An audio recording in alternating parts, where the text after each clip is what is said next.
Hi, I'm Phillip Bevan of Bevan Butchers in the market on a cave. We've been here for, well, my dad started in 1952. He took over from his uncle. So we're a long established business, and myself and my brother, we now run it.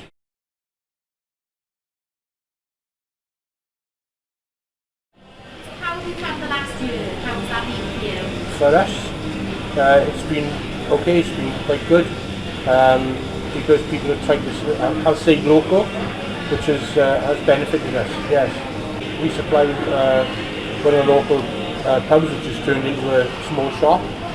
We supply them, and that's taken off for them. So we cover such a variety of products, from homemade pies to homemade sausages are made on site here, and then Welsh lamb, Welsh beef, no imported as such. But Welsh lamb and beef, yes. The pork is Wiltshire. I first started on Saturdays when I was 11-year-old. So I've been here, can I tell you that? 53 years, right, man and boy. And how have you seen the market change over the years?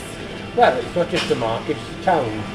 I mean, from the town being the hub where everybody did their shopping, and then I suppose I was just starting then, 16, 17.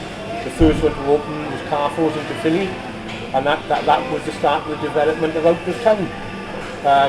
And it's not just country, it's every town throughout the country. The same thing has happened. Local authorities allowed out of town developments to go ahead, and then you know the old cliche, what's happened to the high street? It's not rocket science. Add at all? No, not really. No. We're in Honolulu Market. Come and see us. Oh, that's lovely. Thank you very much. You're more than welcome.